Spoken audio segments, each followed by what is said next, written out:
O te o whalofa ma to e whaataro whātu le nganga whaalohalo. Hele malei fo mai o le tātu atinu i whanunga le lei. Tātu le mai fo le nei aso fau. I aile alofa ma le anga le lei o le tua. O le aso lua le nei. Le aso lua se fulu ma le fitu o le masina o Tesema. Lua afe lua se fulu ma le lua. Good morning tā alofa lava.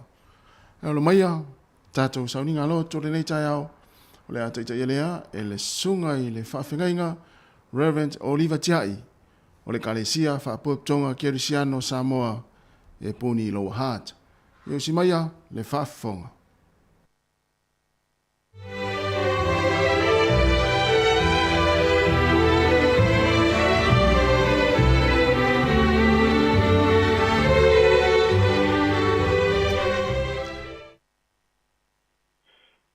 Tatu tapo ya tu le tua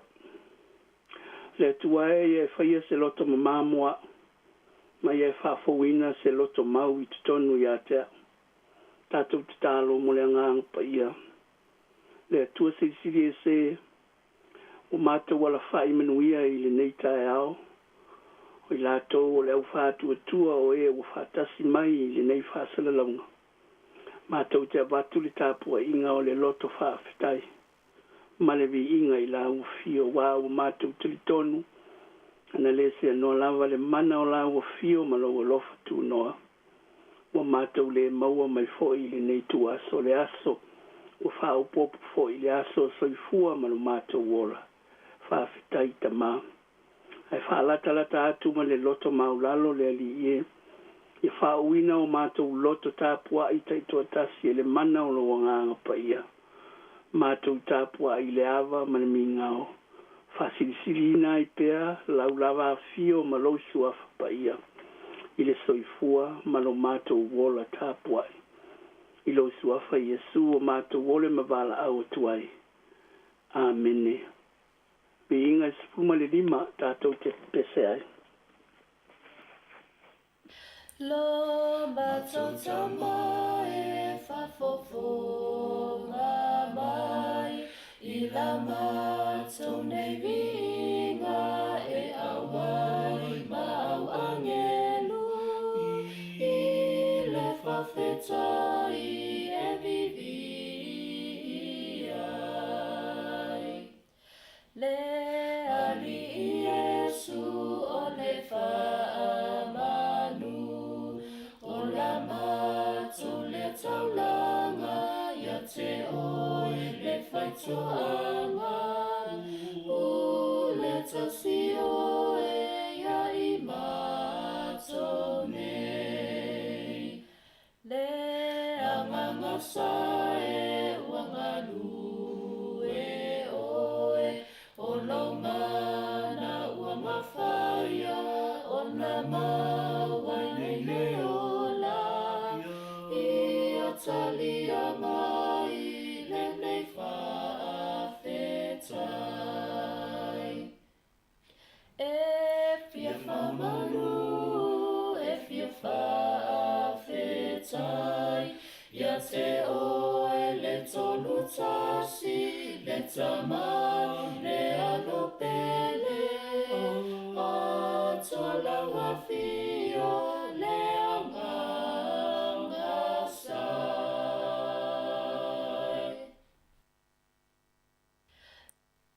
Ia le tua whaua pēr tātou whitaunga i tuse mātai o mai whenga inga fau mātai o ronu tāu poe lua foi upo fitu whangata foi upo sifuru ma le lua o te whaitawina whafunga mai e whionga pa ia le atua wa amile muane he rota o mākoi o na matuasu e sue ai lea ia te ilatou I o na pō na I loa ai le fitu o na ia awina atua I leo ilatou I petele ema o whape atu o atu ia o tau I nā matuasa ili ili tamaititi pe a auto I loa, ia auto wha I loa mai a te au. O fwoi o te aluatu I fuatu I a te ia. O lato whalongo atu I le tupu na lato woa I lea wha auta fwoi. O le whetu na I loa I lato I sae o mua atu I a te I lato. O oina tu mai lunga o le mea o iaile tamaititi. O lātou I loa le whetu o le matua tele I lea o lātou fia. O lātou urufale atu le fale o lātou I loa aile tamaititi ma Maria lon tina. Na lātou whapa uai lea mai foatu ia te ia. Talai fo I o lātou o loa na lātou avatu ai lea ia te ia o me alofa o le auro ma le pulu li pano ma le pulu muro. Whai loa ia te I lātou I le miti. Awane I fo I atu ia herota. O na lātou o atu ai lea I le lātou nuu I le tasiala. Whamania mai le atua I le tātou whitau ma le whalongolongo ia nā whiong pa ia. Tu maua tupea ia te ia lo na lava bi inga nei o I le whaavavau lava. Amene. O le autu o le nei aso, le whaasolonga o whaitaunga I le evangelia mātai o le kirisimasi. E leo tuailo sa ili o le sili.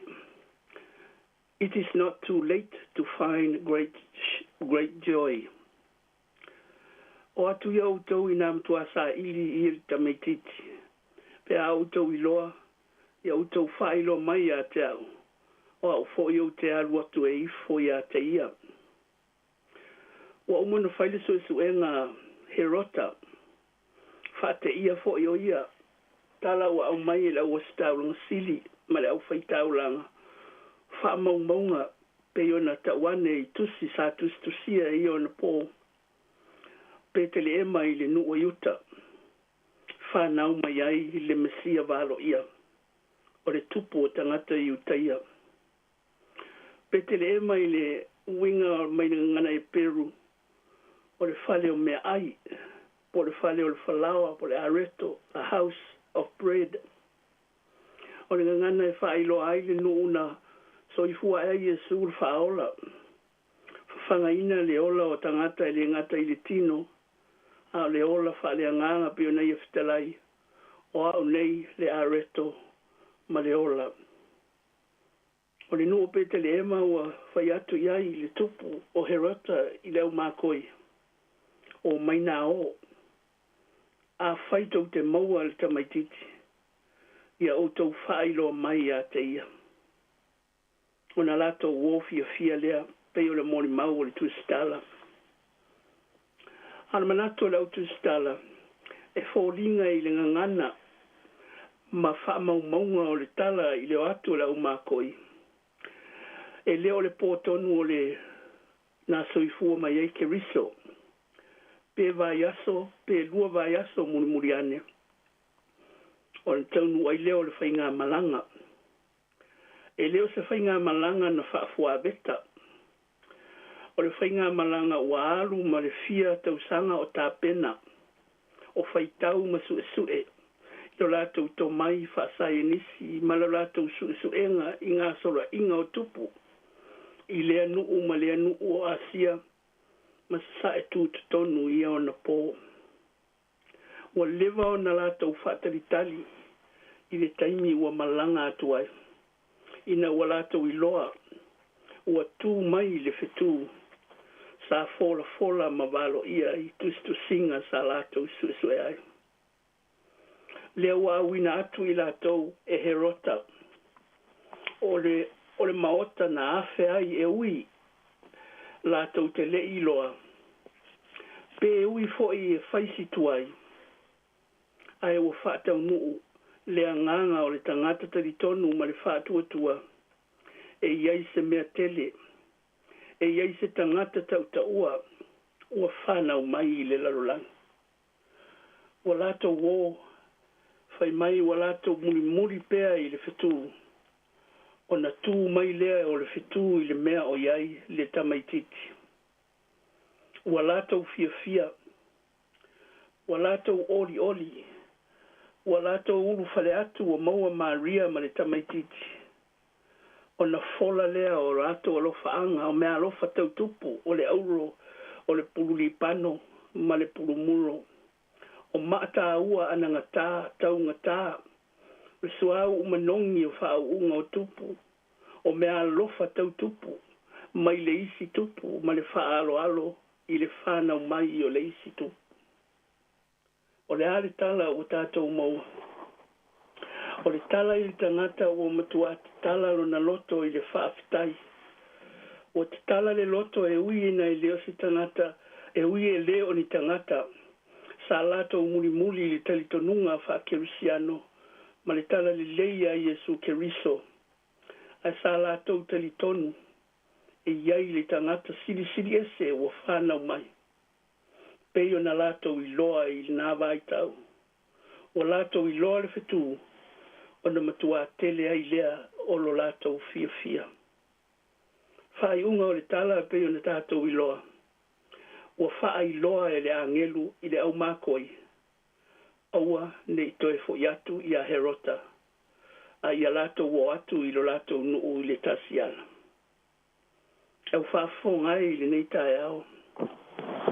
O le tala e mau pea i le kirisi masi e peio na o whaiatu mua mua. Ai o se whaamanatu tā ua foi peio le autu o le nei aso. E leo tuai lo sa ili o le oloa sili. Pe tuai le ititi le taunu unga o le malanga le au makoi. Ai na o ma le loto fia fia. Na o ma le whanau nau. Ia ave le vi inga ma le whaafitai se i ifo i le tupu. E ui na i leo lo lato utalitununga. A wala ngona i le loto. O le tupu e siri siri atu. I lo tupu o le lalolangi nei. O atu ia outou i namtua sa ili i tamaititi. Pe a outou i loa, ia outou wha i loa mai a te au. O au fo i o te alu, e ifo atu i a te ia. O le taimia le tangata, e le o le taimia le atua. O atu le wha o le tanga o le taimia le atua. Ai ese le taimi wha le tangata, pe o na iei le folanga herota. O te fia alu atu o te ifo i le tupu. Ese le mea sa ia mafau fau iai. Tātou te maua muli muli i le vaenga i le whaasolonga o mata upo o le nei vai aso. Ai o le whaamanatu mo i tātou. E le tu taimina lo tātou o atu e sa ili i le atua malona fina ngalo alofa. E le whaapea o tuai o te ali kirisimasi. O na le ave ai lea o le whaafitai ma le vi inga. A wā o tātou i loa ma mauti noa. Pe a whai tātou te muli muli i whaitaunga o le fionga pa ia le atua. O Yesu lava o le Mesia valo ia. O le tupu na fola fola i le atua. Na te au maia le whaola tanga i le lalolangi. Le au whātua tuae ma le au whaafonga i le nei tae au. Aua tātou te whaatali. Aua fo i tātou te whaatuai. Ai a whai fo i ua whaatuai o na onisi o mafuanga le malo fia. Ia tatau lava o na tātou wō i le ali. E ave le vi inga ma le whaafitai. I so se taimi ma so se awanoa. I lona alofa ma lona anga le lei mai. Ia manuia lau whai ngā malanga i le whai unga o le nei tausanga. Ono Yesu Keriso lo tātou li whaola. O le tāu mafa o le tino, le anganga ma le mafa o whau.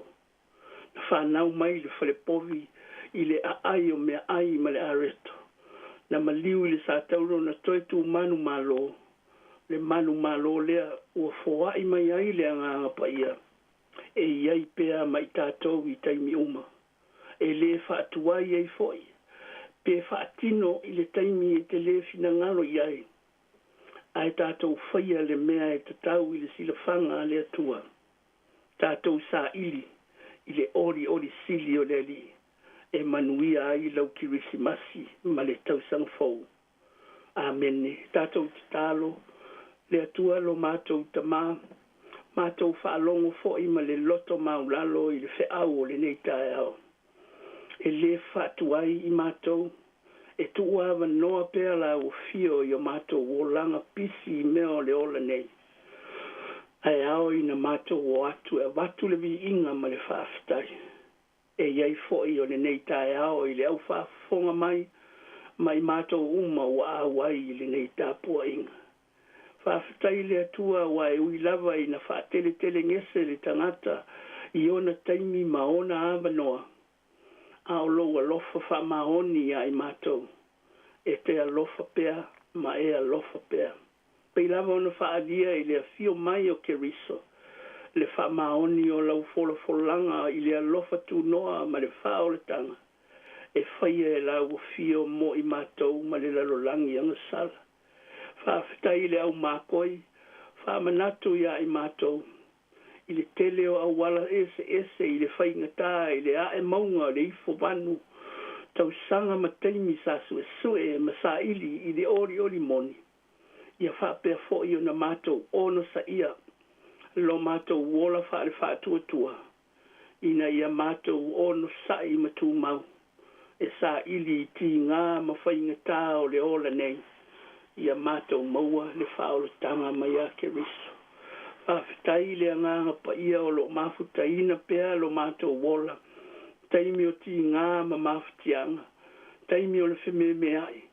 Ai mai se lava fo I taimi whaoso oso ina ai o mātou loto ma mawhau whau. E o mātou vai inga ma whaoso songa le te apolo. Ai siri lava le whawhetai. Taulanga tongi ola e ala ia Yesu ke riso. Le pepe o le kirisi masi ina se ia mātou whaamanatu ina nei lo nā fio mai. Ia mātou wola ma manu iai pe a whai mātou te salamo ma whātua. Tu mau I lau fio le bi inga le whaamanu ma le whaanetanga. Nei o I le whaavavau. Mātou te whātou ese lo mātou ta mālo whai. Io mātou se maanga sala. Whaamangalo lo mātou le whaamaoni.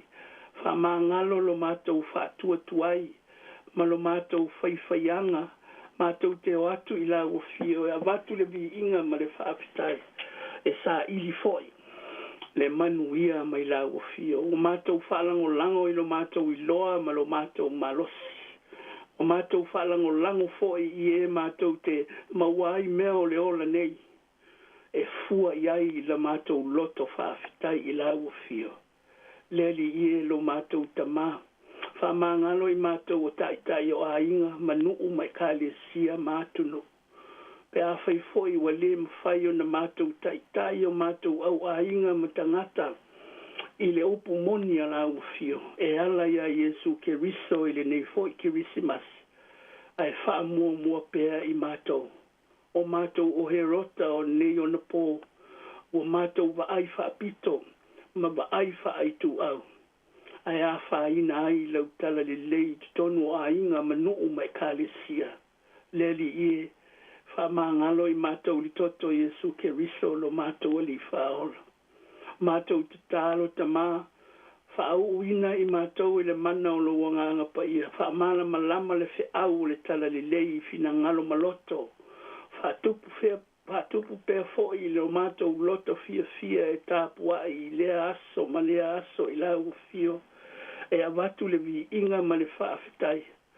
A wā o lo alofa mai e le ma whaitau lia lo wanga le lei ma lo alofa ia I mātou tangata angasala.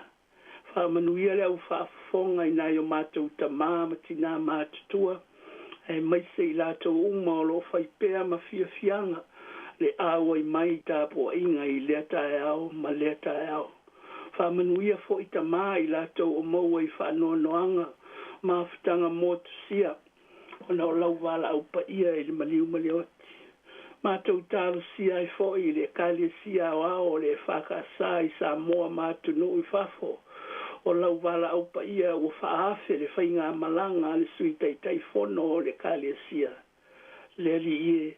Ia e wha maise I le tina ma le whanau o le nuu ma le eulotu o le pūlenga ma le mitanga aruenga.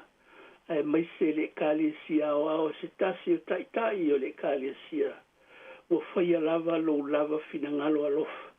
Mātou te tālo fo I tamā, ia manuia mātou whanau I la lātou mālo longa. Whaasininga mālosi mo whe au mga aruenga wha le māwhau whau. I le tau sanga fōu o fōtua I mai. Malo longa foi a e whea ngai mga anuenga o I lātou foi o ngā lulu e pēr. Ia le mana alofa o lau fio mātou te tālo foi. Lau au whai ngā anuenga filifilia I whata whaita au langa ese mātou launga ina ma fola le tala le lei I le fio mai o kerisa. Leli ie ia mātou fola ma mātou sāwa wali ai. Tai mai ai o tangata i le vi inga ma le whaafetai i la ua fio. Manuia le whaasala launga ma ofisa whaasala lau uma. A vea ai o lātou soifua. Whai mā umea whai ngā luenga e whaamāwhana whana ma whaafia ma taulongolongo i le au whaafonga ma e o lo o atu i ai nei whaasala launga. Mātou te tālo ta mā ia manuia lo mātou tunu nei manuia Samoa ma le lalolangi atoa e whita ma whaingata o le ola nei. E whapea foi ona e whaamāwhana whana i e o maua i whaanoa noanga whaamalo lo e o mamai o e o i whale pui tina ma whailele o pea ngai mamai tanga le ali i e iai le manuia o la ufio i le o loa tā o le manuia ma le lumanai o a inga manu o mā lo o mā tunu. Mātou te tālo ta mā fuafuanga o mai te tonu a inga, tonu o nuu mai kāle sia mātu nuu te tas. Ia sao mauli la mātou whai ngā malanga i toi aso o le nei fo i tau sanga. Ia mai se fo i o fono tanga o lava singa ese whale kāle sia. Le li ia i le mana o la o fio i mea uma. E manu ia ai a mātou sa ilinga ma mātou lava singa uma. Abatu e loa nganga le au le tala le lei fina ngalo maloto. Fa malo si ai pea le ola fa atua o tangata. Ma mato wa tiri tali tonu ai i loa lofa tu noa ia i mato. Le ali ielo mato ta maonisi na o mato talo. Tātou malawo fio i le nei aso se ia po tu maulo wanga le lei. Bi ia oe lo mato ta maa. O le manuia ma le file mu o la ua fio le atua le tamā le alofa silisili ese o Iesu Keriso lo mātua li whaola. O le mafutanga ma lo wanganga pa ia le li ia ilunga o i mātou uma ma lau whanau i le lalolangi atoa. Nei o i le whaavavau lava. Amene.